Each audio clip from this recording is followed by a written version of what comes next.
What's up, guys? Anand here. Welcome to Charming Football. Today, I'll be talking about the interesting events that took place in the game between PSG and Manchester City, and I'll do some crunching of the numbers for this game. So let's kickstart this beautiful game. Now let's look into the story and stats related to the beautiful game between PSG and Manchester City. So on the left side, you can see that like the pictorial representation, like in the blue section, it is representing Manchester City, and in orange it's PSG. So in the right hand side, I've put the storyline of what critical things that has happened during the game related to the correlation with the statistics. So talking about the specific statistics for this game, PSG had a very specific and less chances, I would say. So they just had six total shots during the entire game, and just three were on target. But they utilized it in a very effective way, so that they won the game 2-0 against Manchester City. So if you see the statistics, it would really deceive you of what actually happened during the game.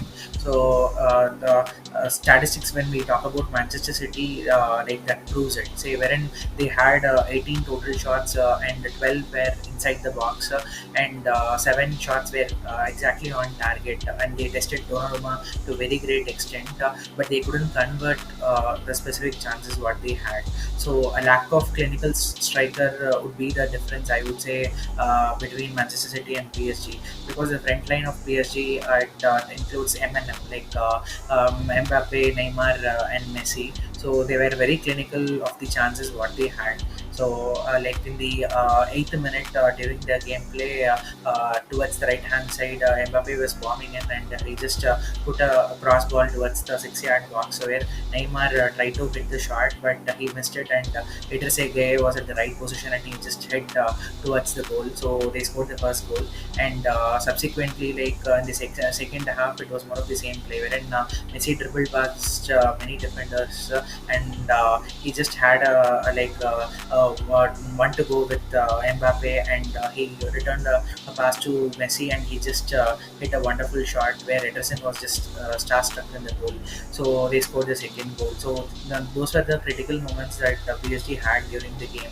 And Man City, on the other hand, they had like specific chances where they opened up PSG's defense when they were attacking more of the both the sides, from left wing and right wing. So Sterling was more of playing as a center forward during this game, but he couldn't create or he couldn't score the specific chances.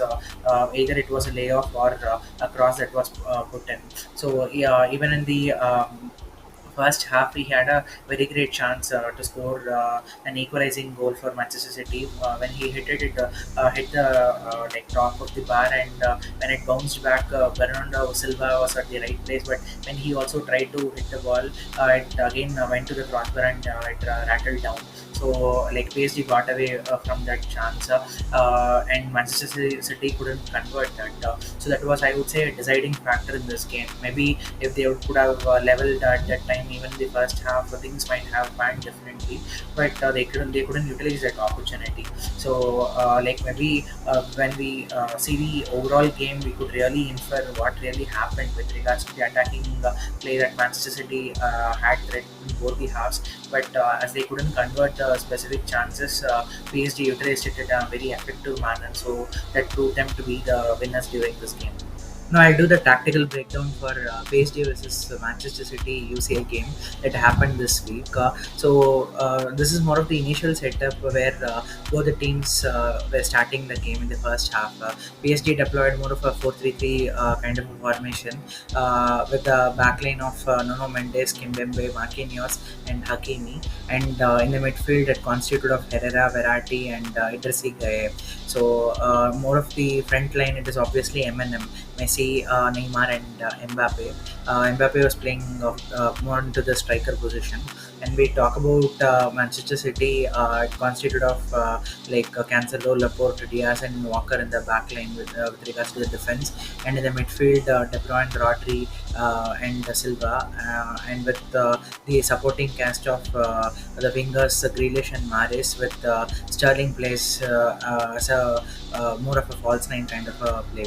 So it was more of a single-handed play with regards to the first 5 or 6 minutes where Manchester City tried to play alongside the with the and the first chance specifically popped up to PSG, wherein it was more of Mbappe drifting towards the right wing position, and then he was drawing De Bruyne and Cancelo, and he dribbled past them, and he went across them, and Neymar was in the box during that time. So he just put a specific ball towards him, and he missed the ball, and in that way the other two defenders were brought towards him, and it opened a space for Guy. So he took the ball, and he had a wonderful shot towards the goal, and he scored the first goal for PSG.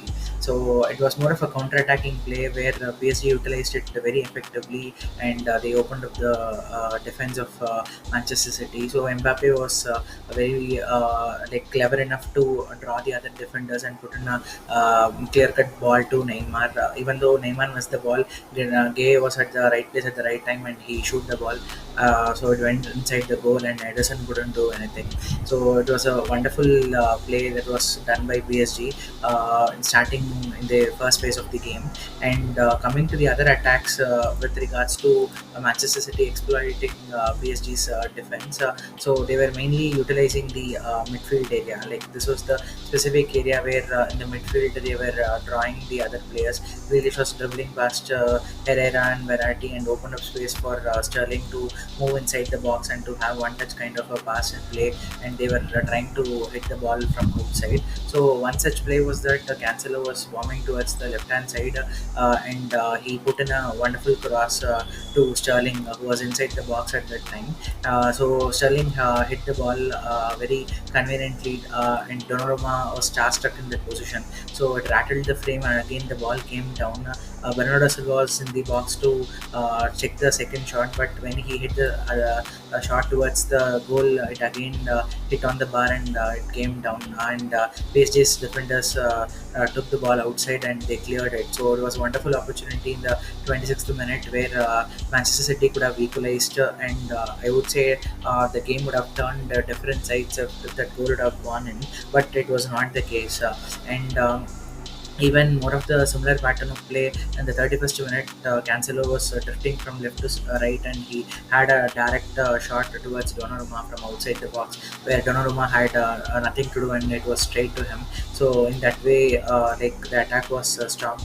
And talking about the one more specific chance that PSG had in the first half was that Mbappe was moving from the left wing position, roundabout in the 38th minute, and when he came towards the side, Walker and Diaz were specifically marking him, but Herrera was running from the midfield to actually support him. So it was more about Mbappe's astute pass that opened up City's defense, and he put in a crossfield ball to Herrera, which had an open shot for Herrera from outside the box, and when he hit it, it was saved by Ederson. He palmed the ball outside, and Ederson kept the scoreline to 1-0 in the first half. So this was more of the specifying offensive play that both the teams had during the first half. Now, talking about the second half the phase between PSG and Manchester City, if we see more of the similar pattern of play that Manchester City had more possession during the game. So similar to first half, Manchester City started the second half by putting in a string of passes in between the lines, and specifically City were attacking along the sides. So one such a pattern, like in the 66th minute, Mares came to the fore, and he was drifting towards the from left to right, and he moved towards the inner side of the goal, and he hit a direct shot towards Donnarumma. Even though it was more of a vicious shot that Donnarumma could have not handled, but he made himself very big and he saved the shot. That was a very critical chance in the second half. Manchester City could have equalized at that time. so that was not to be done. And when we talk about the specific goal that Messi scored in the 74th minute, he was dribbling past the midfielders, and he came near to the like 6 yard box, and he had a one touch play with Mbappe, and he moved to the other side, so it opened up space for him to have a wonderful shot towards the goal, and Edison was starstruck and he couldn't do anything. So it was more of a other counter-attacking play that PSG posed in the second half, and Messi scored a wonderful goal that he has always done over the last 15 years in the footballing world. So like it was more about 2-0 like in the 74th minute, and Mancity was really were dreading their chances what they missed earlier during the game. So it was more of a lack of striker that I would say. Maybe on the day if Sergio Aguero was not currently there now, but he would have been there in this kind of a moment. At least the half chances or the like considering the total shots what they had, and the shots on target, say shots on target, he could have scored the specific goal, but that was not the case here. So playing Sterling as a false nine, he provided a different asset towards the game in terms of the attacking phase, and they were playing small triangles in between the lines, and also they were specifically attacking the width. So even Grealish was bombing the left side, and like the other players, Sterling and Rodri and De Bruyne, they had their own intercut passes within themselves. So they were moving the defense of PSG and to probe in a clear-cut play off or a pass towards someone there in the box so that they can score a goal. But they couldn't utilize the opportunities what they created. So on the other hand, Mbappe was mainly targeting the left-hand side. So he was like going past the right back to Walker, and he was putting in some wonderful passes towards Mbappe. So they didn't have much of the shots from outside the box, even though they came near to the goal. The astute defense of City ensured that they were not opened up, and they blocked all the shots. Uh, it was more about an interesting game and more of a tactical game between Mauricio Pochettino and Pep Guardiola. And there is a curious statistics even before going inside the game, wherein previously Manchester City and PSG they played 4 Champions League games like earlier, and this was the fifth game. So in all the 4 games, Manchester City have either drawn or won the game against PSG. So this was the fifth game between these two teams, and PSG made sure that the record should be broken, and they won this game 2-0. So maybe going ahead with regards to this competition, to talk about the strength and weakness of these teams.